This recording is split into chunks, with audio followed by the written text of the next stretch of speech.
What's up, Chumbags? Welcome to the HQ. My name is Kandula, and today I'm joined by my co-host, Nick Sivak, for Save Slot 1, a brand new video game review show here on Chumbag TV, presented by RespawnStation.com, that's all about the video games that Nick and I are playing at any given point.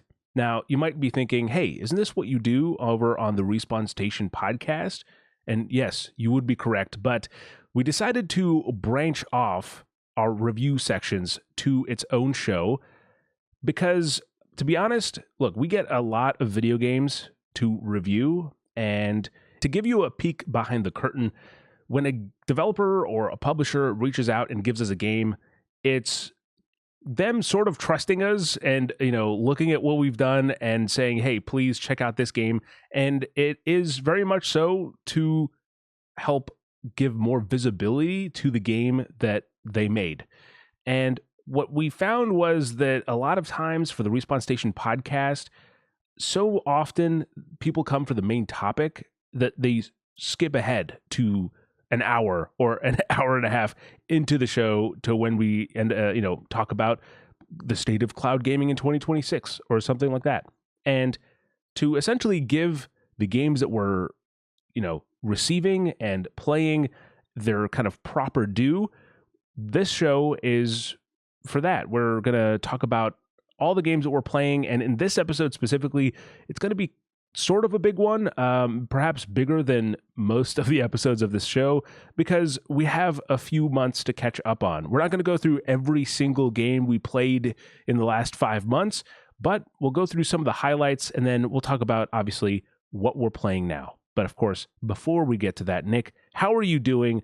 How are you feeling about this new show? I mean, we haven't talked for the last 2 hours, so this is kind of the first time we're really exchanging any sort of dialogue. So yeah, excited. It's always creatively interesting and rejuvenating to try something new, especially when it's something fun like talking about video games. So I also think that having a separation between Save Slot and Respawn Station podcast will probably actually make both of these things better in the long run, rather than having us, because you mentioned it before when we last talked, that you and I we can talk about this stuff for hours, and it was legitimately getting to that point where it's us talking about this stuff for hours.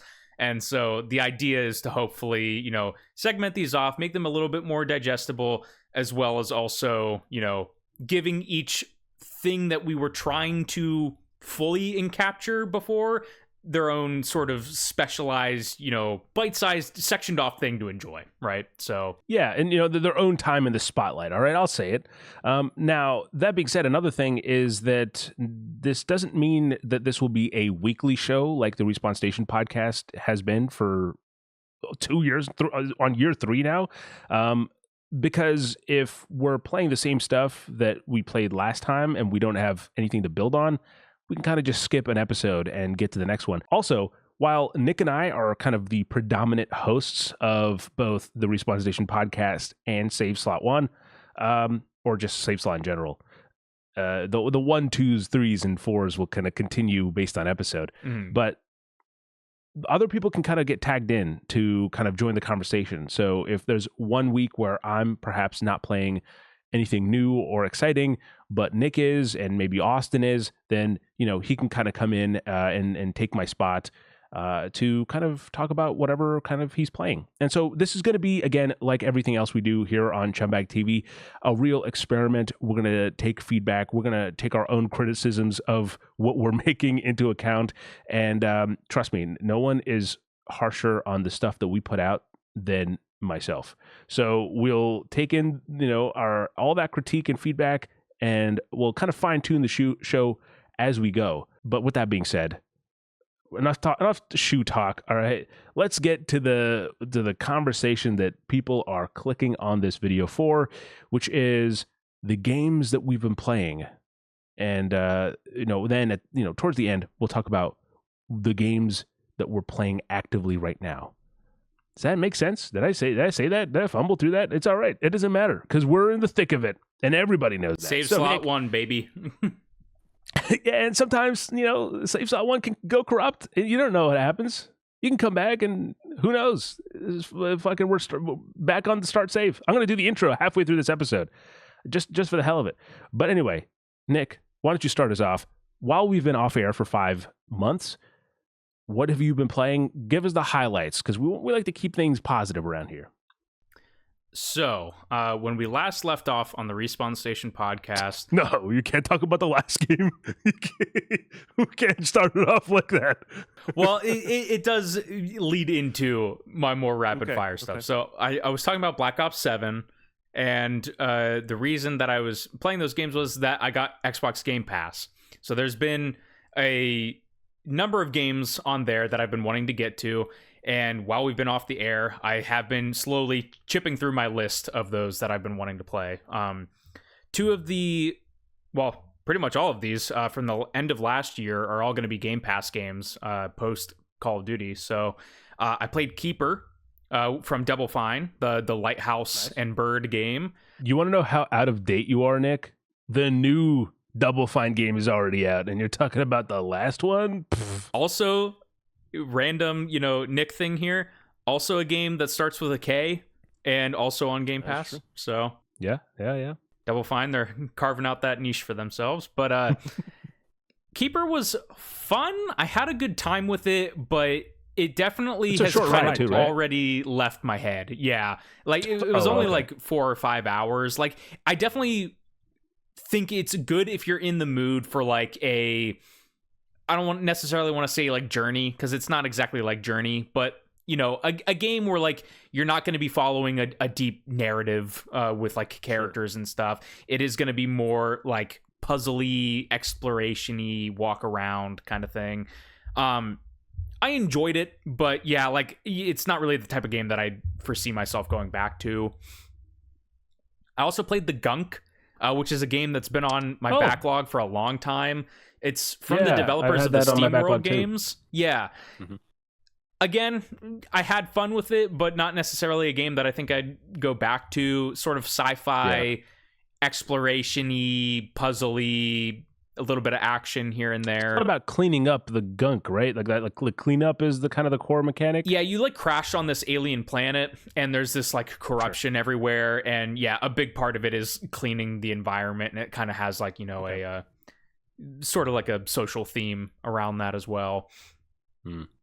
I played Mullet Mad Jack, which is absolutely up my alley. Sounds like it. If you're familiar with this, my first person shooter tastes on this podcast. Do you know anything about Mullet Mad Jack, Sri? I don't. You play as the titular Jack, and he is a person that is contracted by this social media group where he has to save a anime princess, and he only has 10 seconds to live, and he gets a second of his life back every kill he gets in this building. So it's like a hyper fast first person shooter that like you're constantly like cracking energy drinks and like trying to keep the adrenaline high so that like your timer doesn't run out. I see. Okay. It has like some very light roguelike elements in it, but it's not, I wouldn't exactly call it a roguelike. But that was also very fun. I also, again, this is the one that like we're probably going to have a little bit to say on, because you kind of discovered this one after the fact, but I rediscovered Minecraft for the first time since I was younger, and just kind of had it's kind of like percolated in the back of my head for a couple years now, where it's like I see a YouTube video or something and it's like, oh, maybe I should try Minecraft again. And I finally just kind of ripped the Band-Aid off because it was on Game Pass and did a full playthrough all the way to the Ender Dragon. Remarkably, a lot of Minecraft stayed the same to what I remembered. There is like new stuff, and the core experience is like the soul, dare I say, of Minecraft has not aged, but the mechanics around kind of the discovery and the magic of it has kind of evolved a little bit, I think, as technology has gotten better.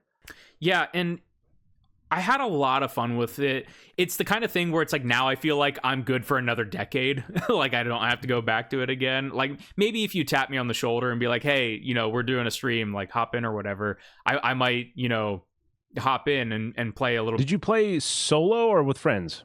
Solo. So I did it completely solo. Wow. Okay. You're not enticed at all to be like, what if I could do it with hardcore? You know what I mean? Like none of that kind of intrigues you? I have in the past been interested in it, but at the same time, if I'm going to play a game on hardcore and like actually commit, it's probably going to be like a Fallout game or something to where I could be like, yes, I played this on hardcore. Minecraft, like, so much happens so fast in Minecraft, like death comes so fast, I guess is what I would say, that like I feel like I would always just be like, well, there goes, you know, my 10-hour playthrough of Minecraft in a second because a creeper blasted me off a mountain and I wasn't paying attention. Yeah. So my house that I built was like 100 blocks away from the spawn point. So I thought that was kind of like a fun like thing that like, you just kind of plop into the world and put down your roots and start going to town. I built a giant like 20-mile long rail cart track to connect my house to a village that I found in a desert like miles away. That was kind of fun. I got to experience some of the new stuff like the ruins and stuff. That wasn't in the game when I played originally. Yeah. The lush caves also are new. Yep. Yeah, I found some of those. I couldn't find the ancient city, though, unfortunately. I found, like, 2 different areas that had those, like, biomes underground, but just wouldn't spawn the city. And I was like, can't be bothered. Yeah, I, you know, the spawn area, actually not the spawn area, the area that we picked to kind of colonize on our server is right next to the ancient city, like, entrance areas or whatever. And so it's been interesting because like obviously we streamed our whole playthrough, and for me again it was the same thing. It was the first time beating Minecraft and rolling credits on it, and it was kind of a cool experience. And then, you know, we took a little bit of break and we're back for season 2 of Minecraft, and there's something about it where playing with friends, you know, like we were literally just exploring a house that, for some context, we had some of our subscribers onto the server as well to kind of help populate it and bring it to life. And so we joined like a week away. Like, you know, we haven't played for a week. We join in, and all of a sudden there's like, they've built out one of their houses. And so we're just exploring it, and it's like, what the hell? You know, it's like this, it's interesting, like shared experience of like living in this digital world where you're not quite as, I do think, you know, Minecraft specifically has this certain magic to it where you can kind of get lost in it and you feel kind of there with your friends, even if you're not together. You know, like we have people on the server that are across the ocean and across the country. And so it's kind of a cool way to experience the game. I've been having a great time with it despite already rolling credits and kind of going back for more in a way. But yeah, Minecraft, absolute goated, and so far it's my top game of the year for that reason. There's also like a thing with Minecraft where like in gaming in general, you hear sometimes developers like design a game around like making your own story and stuff, and I feel like Minecraft is like maybe the peak of that sort of thing. Like there really isn't a story in Minecraft. It is all entirely player driven, and you can't really speak about the writing in Minecraft or anything, but I think it is interesting where you get those moments of like stuff that's like extremely personal to you, magnified even more so on like a seed that was generated pretty much that basically nobody ever has been in before. So it's definitely a cool game for sure. It's an interesting thought, and this is the last thing I'll say about Minecraft, but it was, again, on top of mind because, look, well, we've talked a lot about FromSoft on the Respawn Station podcast. We had quite a few weeks where we talked about Elden Ring and Elden Ring Night Rain. But, you know, one of the things that makes kind of a Souls-like game kind of work, and especially with the level design, is when you go to an area and you're like, oh, there's this blocked door or whatever, and then you just keep going, and then eventually, like an hour later perhaps, you find a thing that opens the door from the other side, and you're like, oh shit, it's here. And the crazy thing with Minecraft is that kind of happens organically, you know, like you'll see a village or something, forget about it. Like this just happened, so it's kind of been on top of mind. But like we went into a random ass cave, just like we purposefully in a different direction, just to explore some things. And we just followed this cave system as deep as it went, and we're like, all right, our inventory's full. Let's just dig up.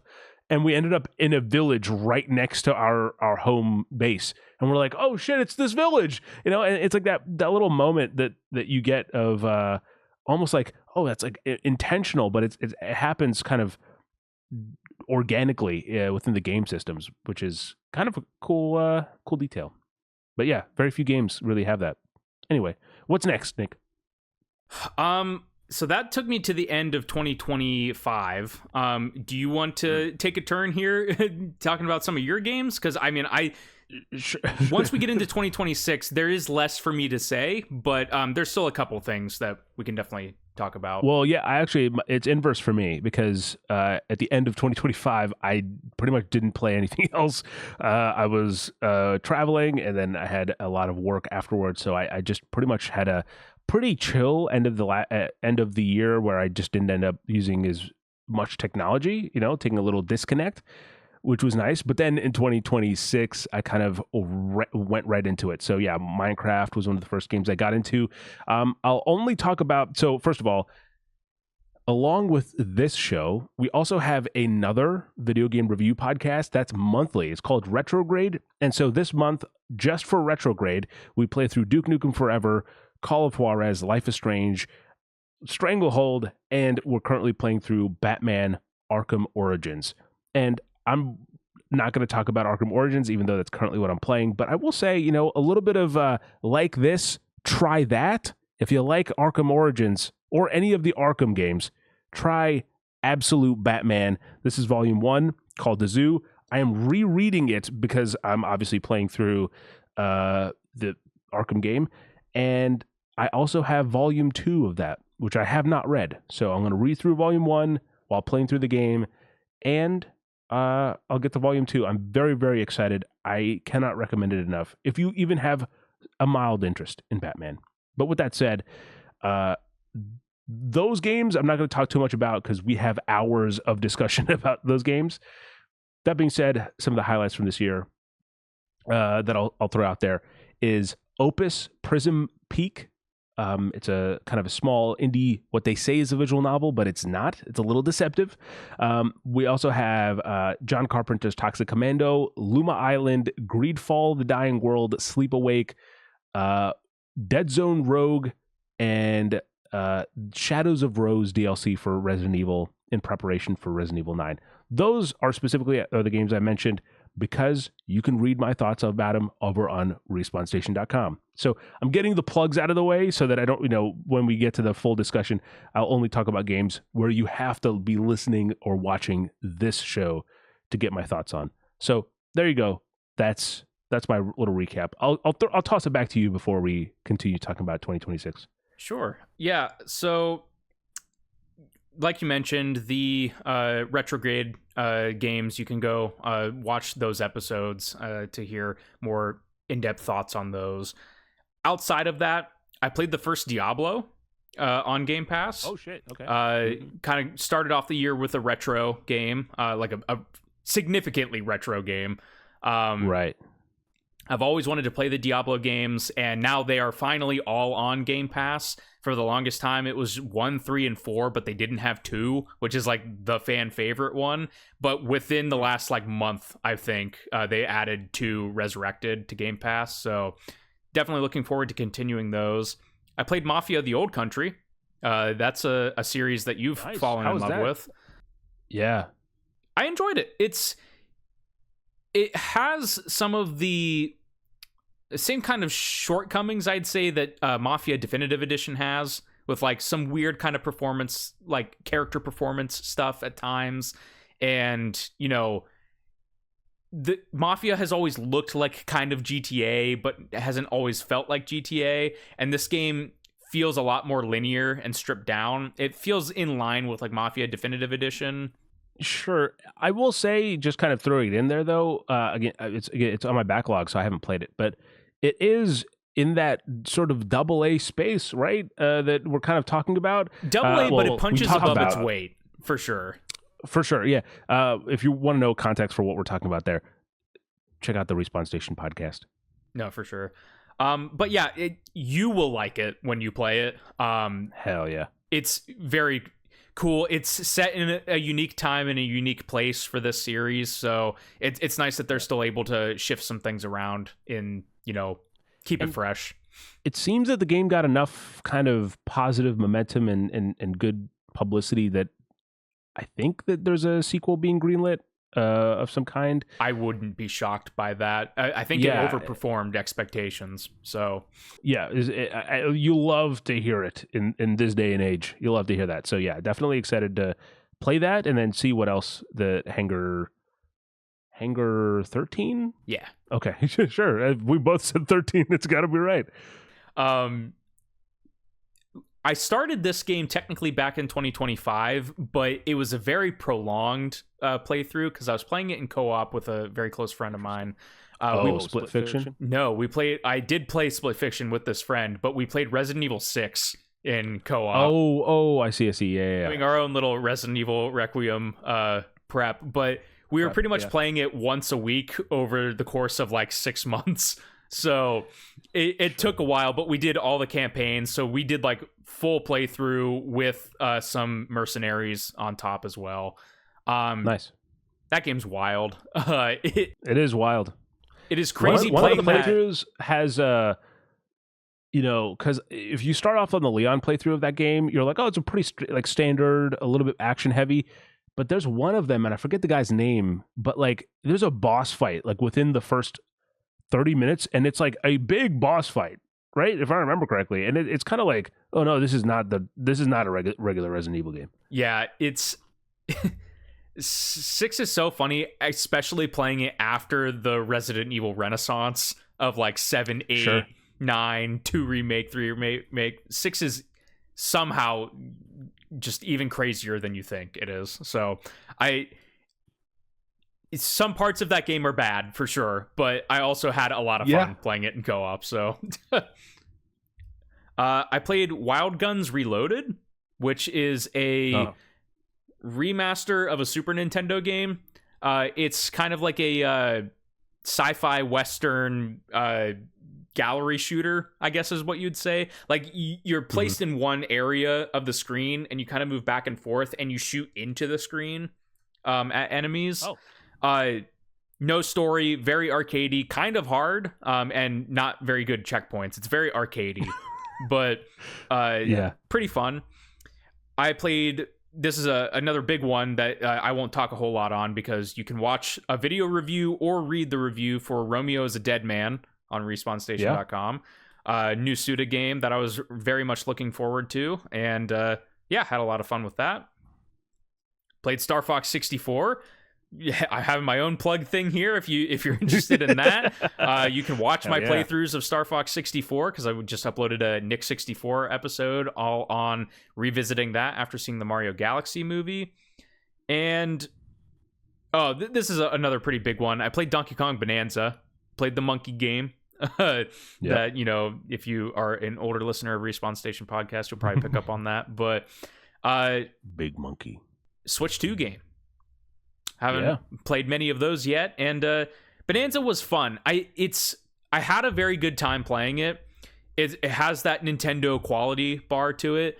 I also think that it like weirdly overstayed its welcome. It's kind of a long game, and I don't think the formulaic nature of it becomes apparent earlier than it did like in something like Super Mario Odyssey, and so.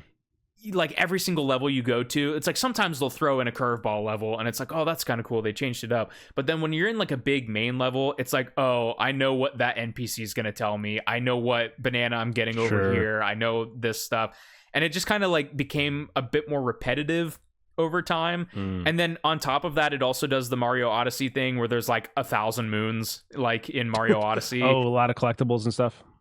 Donkey Kong. So like it's kind of a game that I'm a little conflicted on, where it's like I had a good time and it is really high quality. At the same time, I was like, you could have chopped like 5 hours out of this and I probably would have had a better time at the end. I see. Okay. I played Spyro Reignited Trilogy, which Yeah, you texted me. You're like, yeah, I finished the trilogy. I was like, damn, it was the full 3 game. I can't. I don't think, Nick, and this is going to be a test on Save Slot if I'll ever get to it. No matter what I tell myself, cannot play through multiple games in a series. Like I can't just fly through a series. There's some part of me that's like I should try something different, and then it just gets completely derailed. The only way that I seemingly can do it is if the games are actually short between them. Oh, sure. Like Max Payne, when I did the Max Payne games last year, each of those games are like 5 to 8 hours. Maybe Max Payne 3 is like a little bit longer, but like Max Payne 1 and 2 for sure are like, I played Max Payne 2 in one day when I played that. So it's like, those are more manageable. Same kind of thing with Spyro. Each game is about like 7 to 8 hours. I think the first one's a little bit shorter, but definitely by the end of 3, I was like, okay, I'm done playing this. Like, yeah, it's good. Like I can see why a lot of people have a lot of nostalgia for Spyro. I had never played any of the Spyro games before, and they're definitely unique when it comes to like platformers from that era, but at the same time, like it's not my favorite type of platformer, if that makes sense. And I don't even really necessarily know how to describe that or have the time to really get into that for this first episode of Save Slot. But I had a fun time, but like it definitely is a product of its time for sure. Yeah. I got into Balatro, and I've weaned myself off of Balatro, so I'm successfully out on the other out on the other end of that. I beat a couple runs of it. I have a Switch version physical now for the shelf, so I can play that whenever I want to. That is a deadly combo of a game right there. Yeah, it's that and Ball X Pit, which I have Ball X Pit installed if I ever want to impulse start it, but because I'm not like a poker player, right? And like that's Balatro's kind of centered around. But yeah, those are 2 deadly games that came out that like they clearly have whatever the sauce is to get those dopamines firing and, you know, fuel the one more run thing that. And I am like a poker enjoyer, so it's like even that just kind of was like, yeah, I'm gonna like it when I play it. So that was another big kind of time sink. I think I have like 20 hours in Balatro or something like that. So blink and you lose your time. It's crazy the games that you kind of have that for. I mean, I don't think I've said it. I've definitely not said it on an episode of Save Slot before, but when I first got when first Fallout Shelter released on the Nintendo Switch, I played that game so much for the first 2 weeks that like I had more hours in it than in Skyrim, which is kind of crazy for a bit. But then, you know, Skyrim took the lead, baby. Anyway, go ahead. Yeah, so this pretty much puts me to the game that I just finished last night, which is I guess the main game that I will talk about if we want to have a conversation on it, and that is Grand Theft Auto 4. Okay. Revisited that because at the start of the year, me and a couple friends took a trip to New York City, and this is kind of like weirdly multi-layered. So obviously we had all played Grand Theft Auto 4, except maybe my one friend. I'm not sure if he has, but me and my other friend, we definitely were like, we've played Grand Theft Auto 4, and you know, you just kind of have this thing, like if you go somewhere that you've been to in a game where it's just like, oh, like, you know, you just kind of see things in real life, and it's like, I've been here, but I've not actually been here. It's something I experienced going to Washington, D.C. after playing Fallout 3. It's just like, you go down in the metro tunnels, and it's like, I've been here, but I have never been here. So it's a very... and Austin was actually describing a similar thing when he went to California, and he's like, I've been here, but in GTA 5, not in real life. It's a very weird phenomenon that I don't really think has like a term for it, which is kind of funny, but we got to make a term for it. Yeah. The other kind of weird connection point that made me kind of want to revisit the game was, well, obviously GTA 6. Like I haven't played GTA 4 in kind of probably since the last time I played Minecraft, like a decade or something like that. So it had been a long time. I'd forgotten, like, you know, the plot progression of the story and stuff like that. And while we were in New York, we went to see a Broadway play called Just in Time, which is about Bobby Darin, which my one friend is a huge fan of, and he had already seen it. He's like, we got to take this trip and go see this show. And we discovered sitting in the, the, what do you call it? The theater, I guess, flipping through the playbill, that one of the cast members had a role in Grand Theft Auto 4. And like, we were like, well, what role is that? And it's this guy named Ray. And he is actually like a pretty significant character in the game, as I've come to rediscover. And it was just kind of funny. Like you hear him in the game, and it's just like I saw him performing on stage in this play and stuff.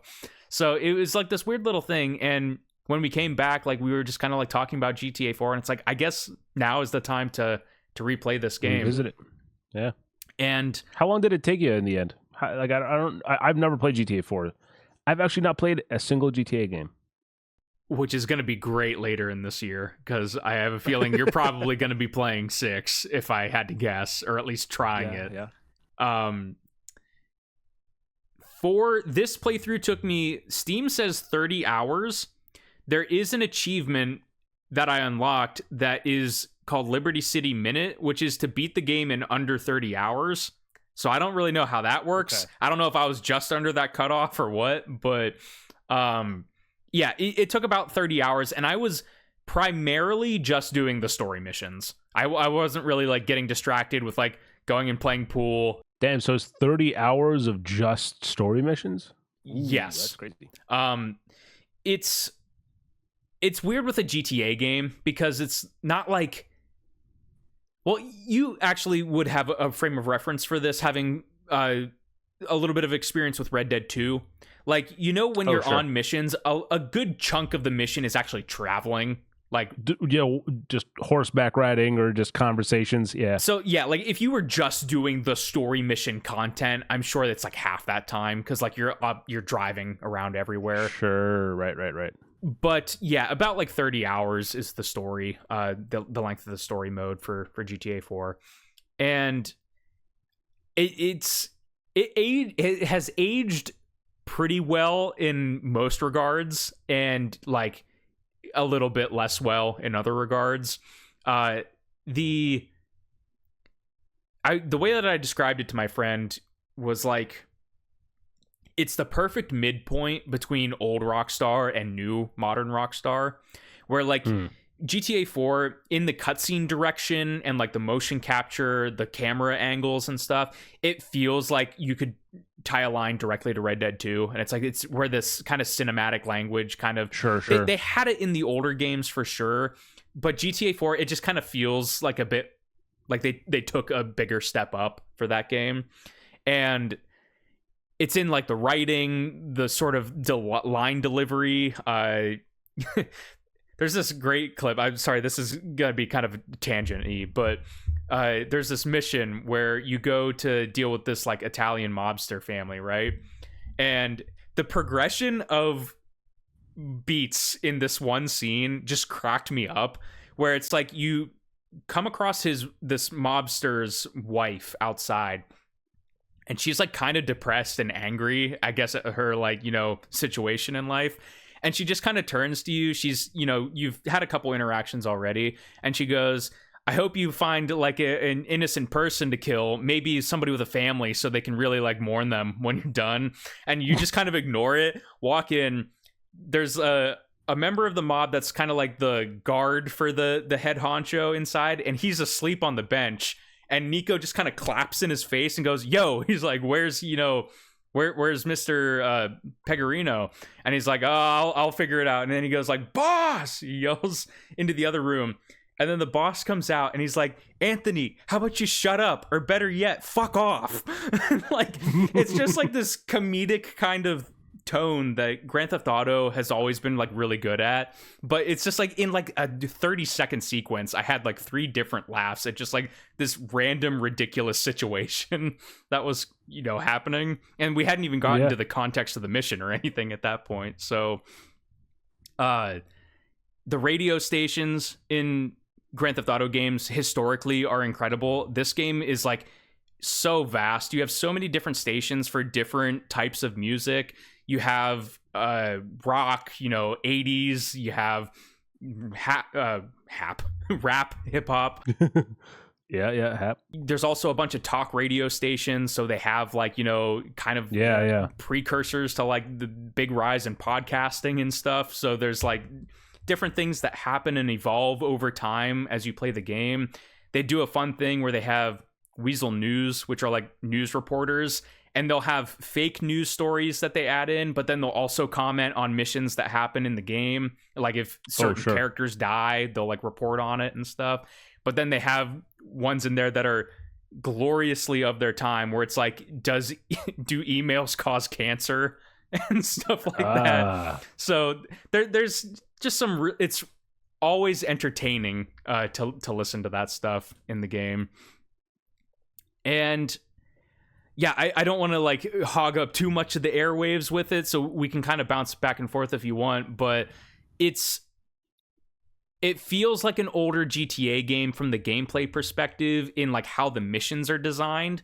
Red Dead 2 does everything in its power to make the core gameplay of you're a cowboy blasting other desperados different on like a mission to mission basis. It feels less so in GTA 4. A lot of the missions are like, go here and shoot this person or chase this person in a car. They do shake it up from time to time, and there's like some standout really nice missions, but it feels a bit more like older GTA games in that sort of frame. But the other big thing that I want to mention before I kick it over to you, Sri, is it's been really interesting playing this game while we have Retrograde going, because I've been playing we all have been playing a lot of other games from the 360 kind of era, and comparing GTA 4 to those games. GTA 4 is still, again, this is going to be obvious to people that are familiar with Rockstar, but GTA 4 still, even for the time that it came out, feels like it's like 7 years from the future. Like comparing it to like Call of Juarez, Duke Nukem, Skyrim even, like just the way that the art direction is handled, the way that the gameplay systems interact with each other, the level of detail that's present, like it feels like a game from another time. And it's been really interesting experiencing that so far removed from when the game came out. Yeah, we haven't quite had a game like that to really talk about on Retrograde. I'm sure one will come up where it feels like a true sort of like maybe capturing the awe that someone at the time would have had that still holds up even now, because I expect some people may have wanted Dragon Age Origins to be that game for us, and obviously that did not end like that.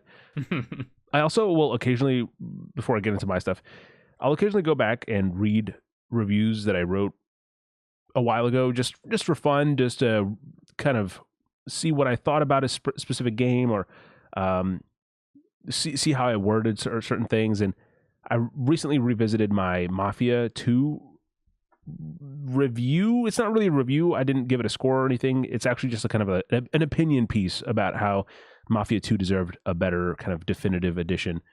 And in this discussion, one of the things that I really that I mentioned, that you kind of mentioned about GTA 4 as well, is how much of the narrative relies on the being patient with the game and slowing down to have conversations. Like specifically, I mentioned that there'd be times in the game where I'd slow down, like my walking, or slow down the car, because I know that if I reach the destination before this character finished what they're talking, it'll get cut off, and we'll just kind of go in. And I'm like, no, I kind of want to hear what they have to say. And there's a certain kind of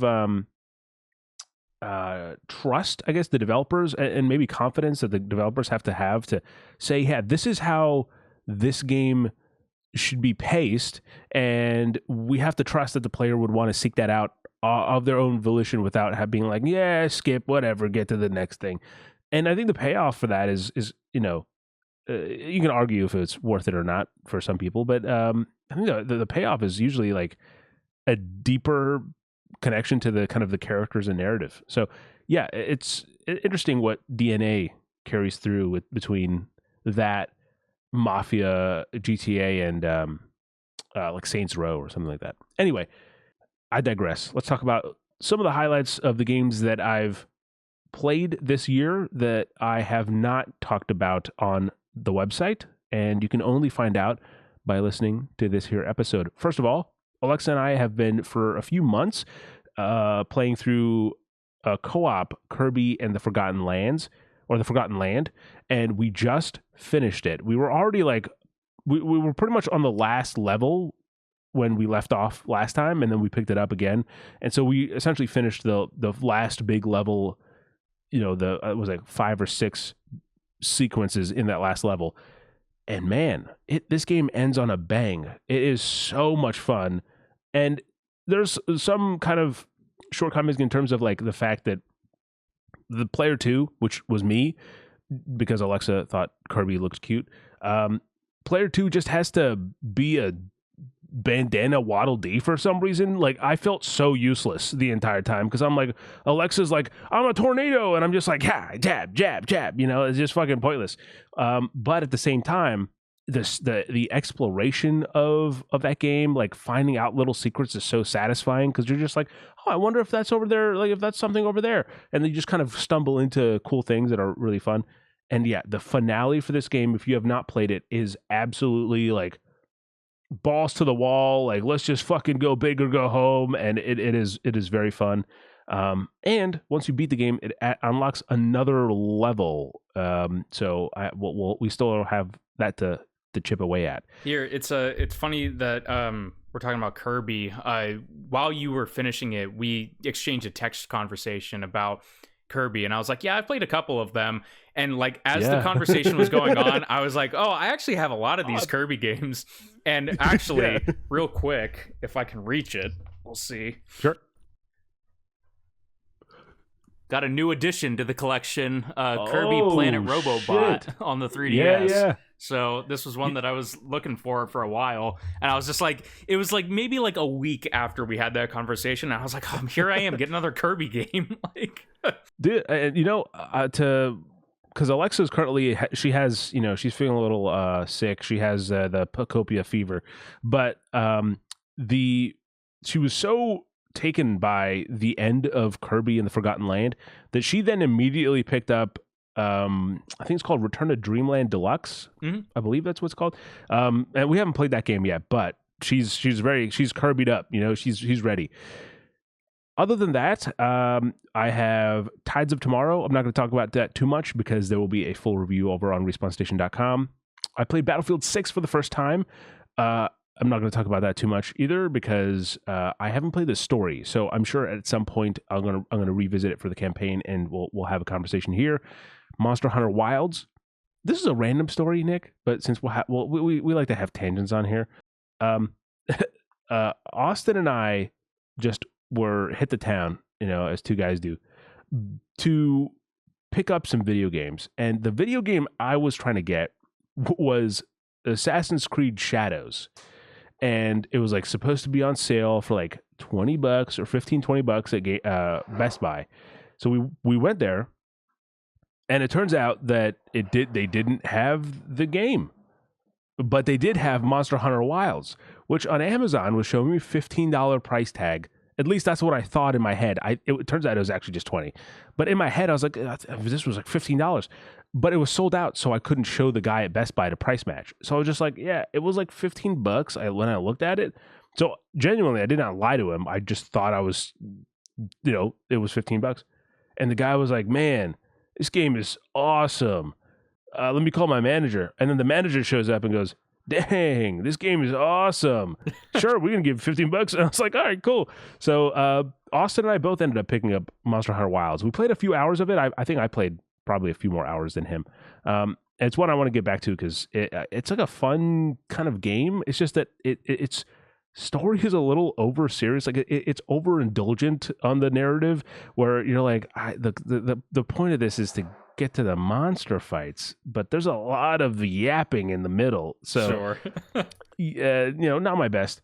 Which is a funny criticism because like you and I both like It's not something that we'll like typically like dog a game on or whatever, but like it has to be like pretty severe if it's just like, yeah, there's a lot of jib jab going on in this game. Yes, absolutely. And look, we have now that we have our big topic of the Respawn Station podcast being cloud gaming out of the way, there's another kind of big topic that I've already began preparing for, and it's going to be a very interesting conversation. It'll be like a few weeks before we get there on the show, but like I think we are in a pretty rare kind of air in terms of how we treat narratives in video games. Like in terms of like how we experience them, and then also like how we approach them in terms of character. And yeah, it's certainly interesting for one of us to be like, yeah, let's focus on the gameplay part of this. That being said, there's look, recently I've been a little all over the place. There's a few games that I've started. I've been kind of nibbling here and there, which I absolutely hate.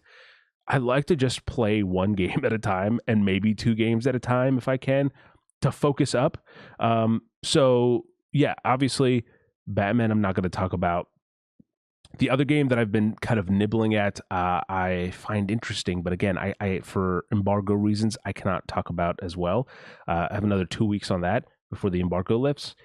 So the last game I think that I have to talk about is probably the least 3 game on the list, which is, as some of you guys might already know, I am currently going through an F1 phase. I built this Lego one. Yep. Because I have an allegiance to Team Audi. And so first of all, a little context. Last year, like anyone who watched the F1 movie in theaters, I was like, this is awesome. And the problem was I learned a lot about F1 and like a lot of the kind of why it's cool and stuff like that after I watched the movie. But I didn't know who to root for, right? Like it's like any sport. When you go in, you're like, who the hell? Like what do I do?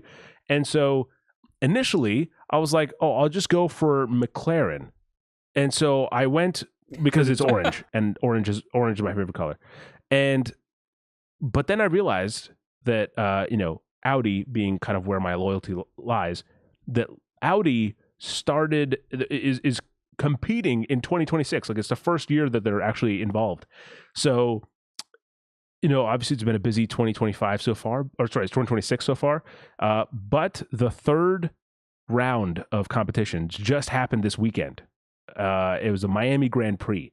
And so last 3 weeks or so have been heavily F1 for me. I've been like catching up on old F1. I've been building these Legos, and I've been playing F1 25, which is the first time I think I'm talking about a sports game on this on the podcast.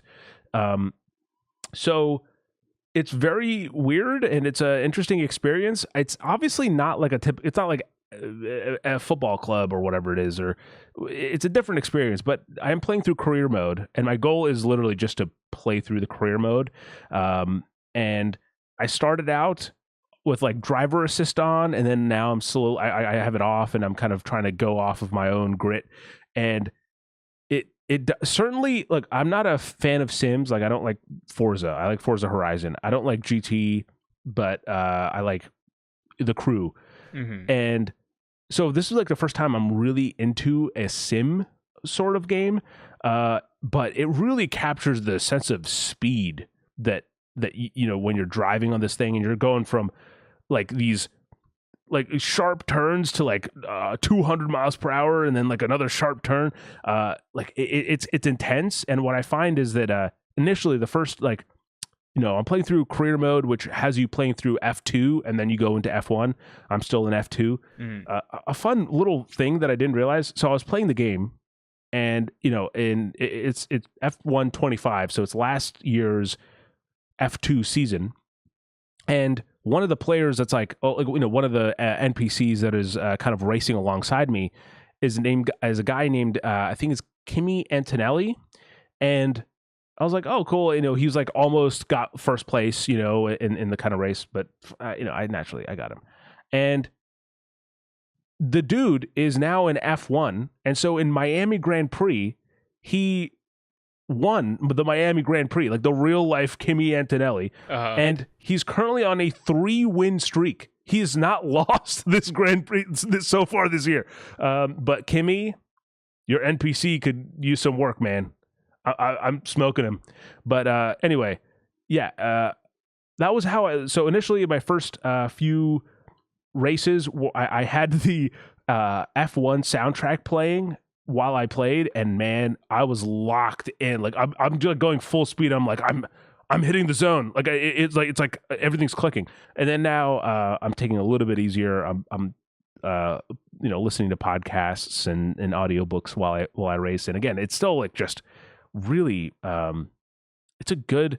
The tracks look good. The cars obviously look great, and so it's a fun game to just kind of dip into when I cannot decide which of the splattering of games that I have in my midst to commit to, So that's kind of the big one for me. I don't have anything kind of major going into this year. Both of us leaving off on driving heavy games. Yeah, yeah. That being said, Nick and I think Nick, you did do this where you rank your games as you go, or is that not true? I don't rank them, no. But if you were to ask me, I could rank them. So I am doing this because I didn't think you did it, but I think then Austin said in the retrograde that you did it, and so I was second guessing myself. But essentially, this year, normally all the games that I play in a year, I just put them in a list. This year, I wanted to like actively rank the games and how I'm enjoying them and where they kind of sit with me in the long run. I think this is a good exercise in just thinking about a game after you finish it, but then also kind of letting it sit with you to decide like how does this experience compare or hold up in the long run.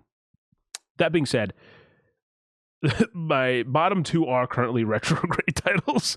No, we don't have to get into that, but I don't have any standouts kind of, in one way or another, but it'll be interesting to kind of continue throughout the year, keeping up this list and seeing where some of the games that, end up. For me right now, I will say retrograde wise, I've played 21 games total so far.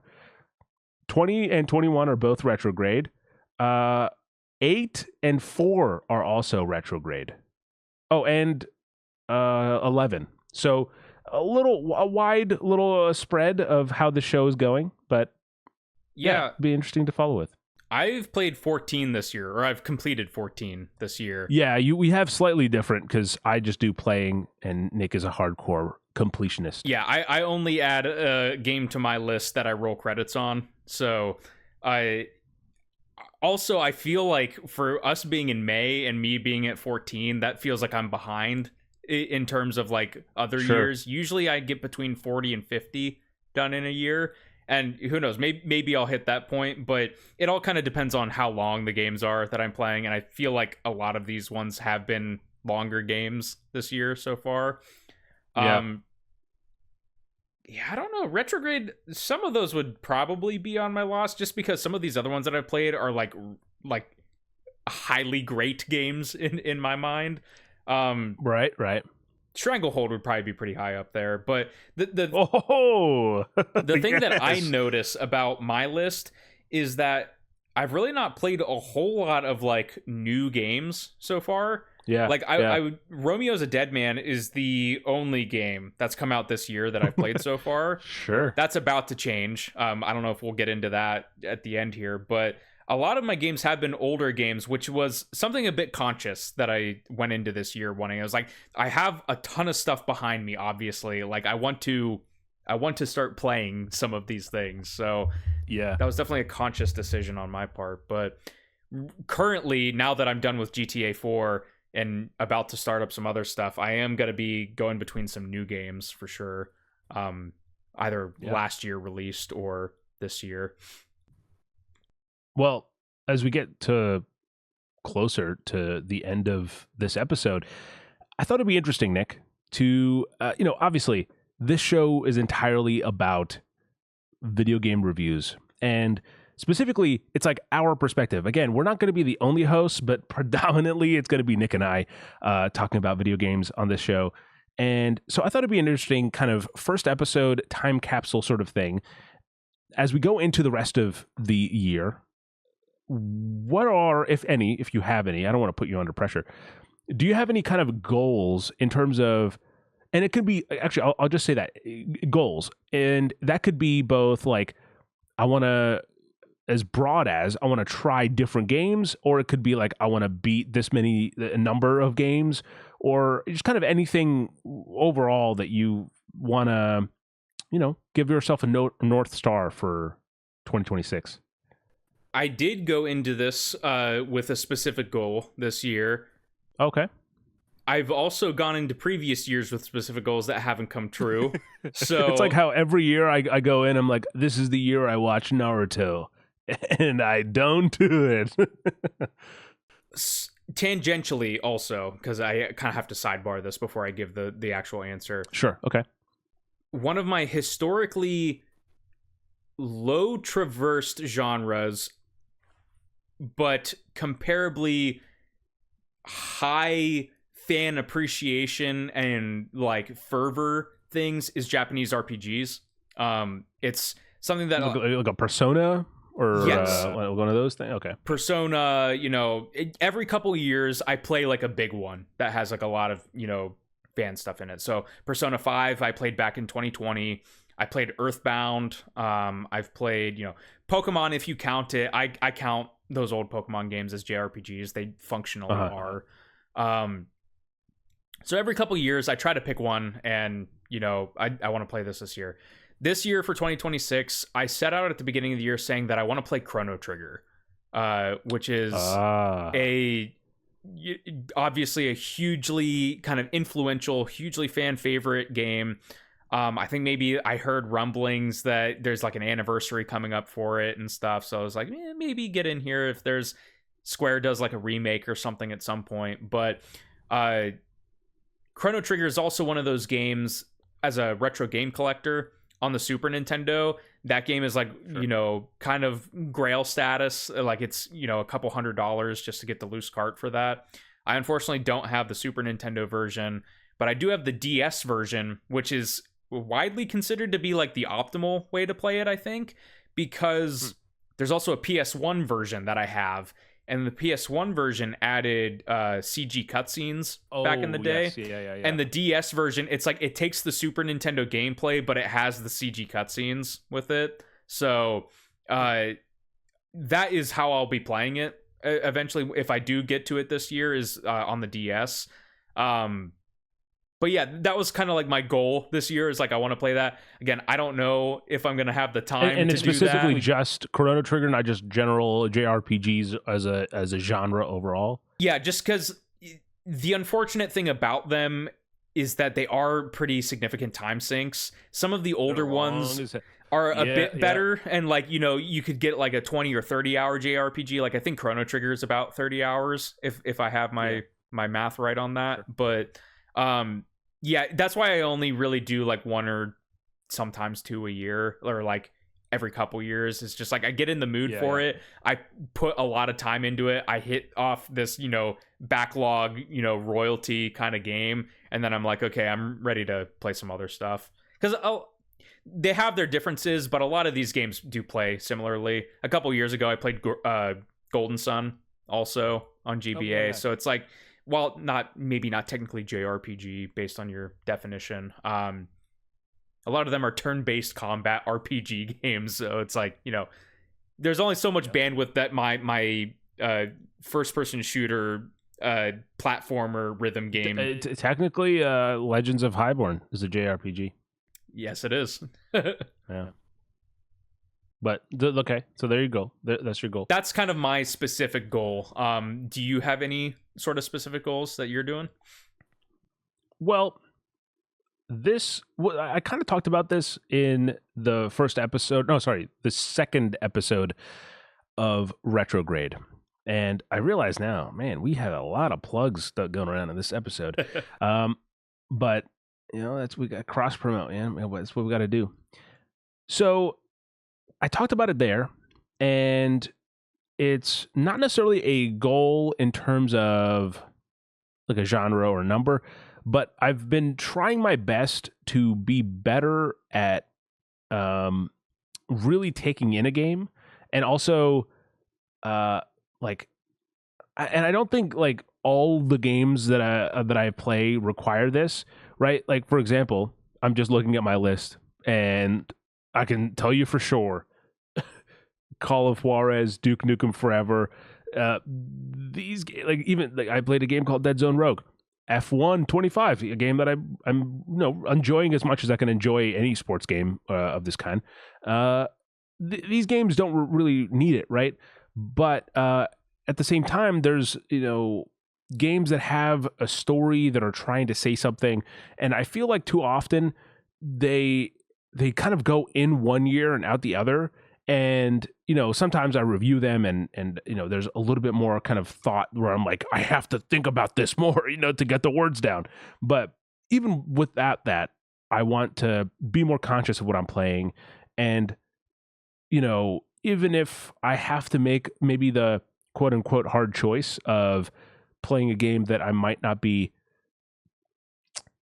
like, it might not be easy to play, but I know will kind of linger with me. Like, and again, this really has to do with the game that is embargoed that I can't talk about because it's a genre that I don't play.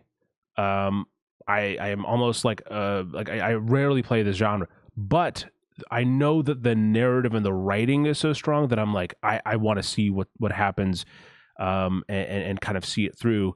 And so that's all to say, that's kind of my goal, and that's what makes it interesting because luckily Nick kind of said he'd kind of try it out with me, but I came across this idea of like keeping a game journal, and there's different variations of this, and we'll talk about all that stuff in the Respawn Station podcast when we get to that episode.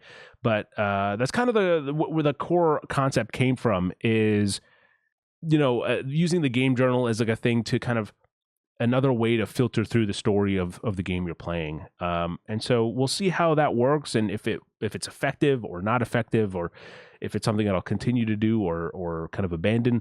But for now, that's kind of the big goal. And so hopefully as the episodes continue, and more and more save slots keep getting created, that you'll find some sort of a pattern of me at least going for narrative games that I might not have normally gone for, or kind of immersing myself in a video game in a way that I might not have kind of casually done before. So there you go. That's my pitch. We'll see how it shakes out soon. But with that said, Nick, anything else from you? Anything else that you're playing or you want to talk about? Well, I can say what I'm about to be going between. Go ahead. I haven't decided if I'm going to do them at the same time or if I'm going to do one first. I'm probably going to do one first before the other. But I'm between Resident Evil Requiem and Doom the Dark Ages for my next game. Oh, so shit. Doom is still on Game Pass. Pretty much, I mentioned that I was working through Game Pass games. I still have Doom the Dark Ages and The Outer Worlds 2. Those are the two big ones on Game Pass that I still want to play. But unfortunately, I say that, and then in 2 weeks' time, Forza Horizon 6 comes out, and so I'm probably also going to want to do that also. So yeah. The list never ends on there. But I think after GTA 4 and Spyro and Donkey Kong, which were both like, platformers, I'm kind of out of my platformer kind of mode right now. I'm kind of ready for like an action-y kind of, first-person shooter, which is why I'm leaning more towards Doom first. But also, I don't want Resident Evil to fall too far down the totem with how much praise has been sung about that game. So yeah, that's probably where my head's at. And then you also got a code recently. The game technically came out today, so yeah, you can shout it out. Dead as Disco came out in early access, and we got a code for that.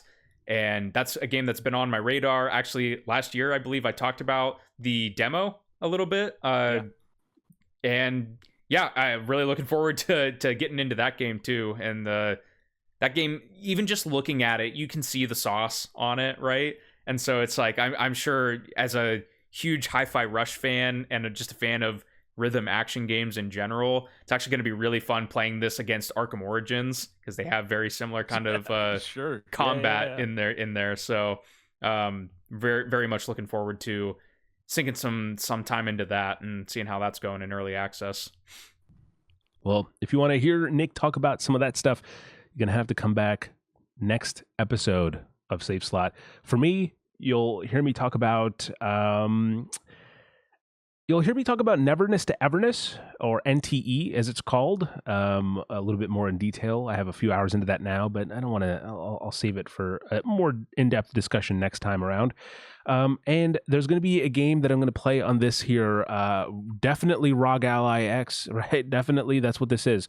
But no, I'm going to play a Switch 2 game that I'm excited to get to as well. So both of those are on the horizon, and I'm very excited to kind of talk about them. And hopefully, not necessarily a goal, but I definitely want to like tune my gaming to be a little bit more streamlined, because I find myself a little bit sporadic in terms of the way, like I'll start a game and then I'll abandon it, or I'll kind of like, oh, then I'll go back to it, and sometimes I'll force myself to restart the game, and then I feel like that kind of fucks over the game, because it's like first impressions.